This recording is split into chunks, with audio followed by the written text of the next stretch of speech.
Rancangan undang-undang haluan ideologi Pancasila mengancam bangsa.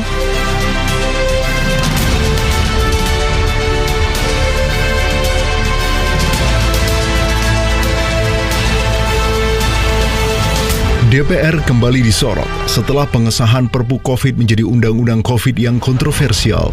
Kini, DPR kembali menjadi sorotan publik. Kali ini mengenai rancangan undang-undang haluan ideologi Pancasila atau disingkat dengan RUU HIP.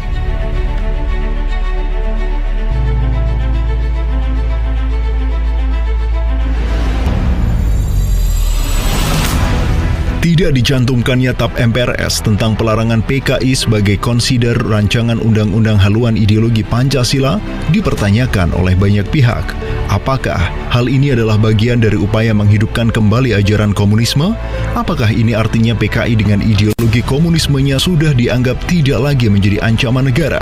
Apakah ini adalah upaya menghilangkan TAP MPRS, pelarangan komunisme dan PKI? Jika memang seperti itu, tentu hal ini sungguh melukai rakyat Indonesia, khususnya umat Islam.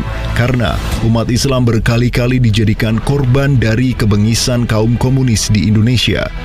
Dari mulai tragedi Madiun tahun 1948 hingga peristiwa di sekitar tahun 1965 menjelang Gestapo, kaum muslimin, khususnya para ulama, kiai, dan santri menjadi target pembunuhan dan penganiayaan.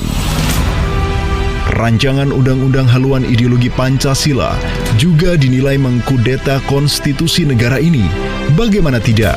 Rancangan undang-undang haluan ideologi Pancasila disejajarkan setara dengan konstitusi negara, yaitu Undang-Undang Dasar 1945. Padahal, secara hierarki, jelas undang-undang berada di bawah konstitusi negara. Lebih parahnya lagi adalah banyaknya pasal-pasal krusial yang menjadi sorotan. Rancangan undang-undang ini sudah terlalu jauh masuk ke dalam ranah keimanan, bahkan melecehkan kekuasaan Tuhan.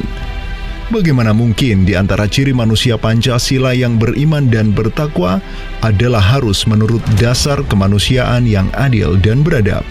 Jadi, ukuran keimanan dan ketakwaan harus didasarkan pada otoritas dan standar pendapat manusia.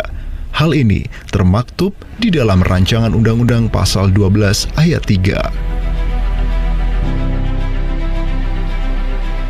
Konsepsi ketuhanan yang berdasar kemanusiaan ini sama artinya kekuasaan Tuhan yang Maha Esa didegradasikan ke tingkat ukuran kemanusiaan.